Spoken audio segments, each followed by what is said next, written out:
So part of the discussion and part of a scientific journey is recommendations.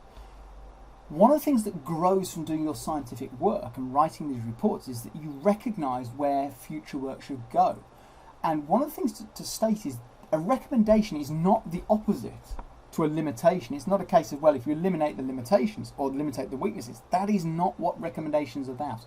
Recommendations are, from doing the work that you've done, where is the next gap in the field of study? What is it that other groups coming to this should focus upon? So let's have a little think about what it is you can do to get the recommendations set out clearly, because quite often these are overlooked and actually are fundamentally very important to what you are putting together in a report or a major project. So recommendations need to be brief but balanced, and they need to be balanced in terms of the evidence. So what has the study added to the current knowledge? So how has it, for example, enhanced our understanding of the subject? And then what you need to do from that is kind of list the new questions and controversies which your study has raised. And what are the potential implications of the study for example, clinical practice, applied practice, and then future research. So you're offering up some insight for other people, other readers, other scientists to follow on from what you have done.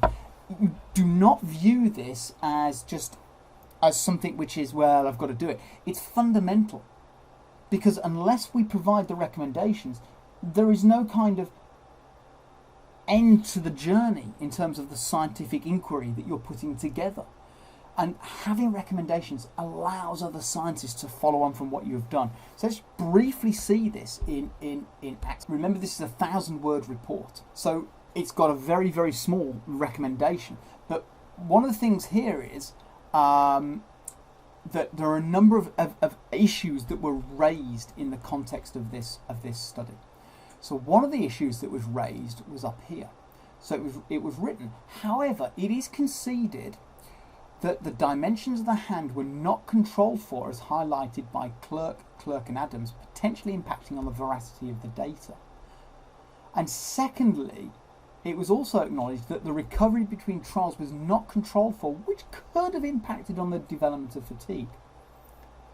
So the recommendation is this: future works should address these results. So in other words, repeat the study, repeat everything else that's gone on in the context of both hand dimensions, so reflecting on the potential weakness that was highlighted, and the variations in recovery between trials. So this is quite interesting. It's saying, look, actually, it's writing here, the study actually is a strong study. There's some real strengths here.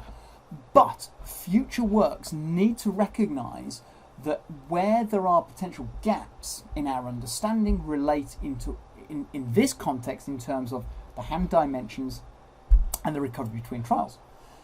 But you may, if you've got more words, want to go further. You may recommend, for example, that this study here, for example, has only been done in a group of physical activity students.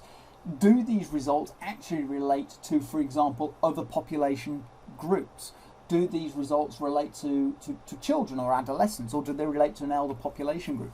So you need to understand the literature. Where are the gaps? You identified the gaps in the introduction. You've done your own study, so now what you're doing is you filled in those gaps. So it's where do you now concede from your own study that the gaps exist?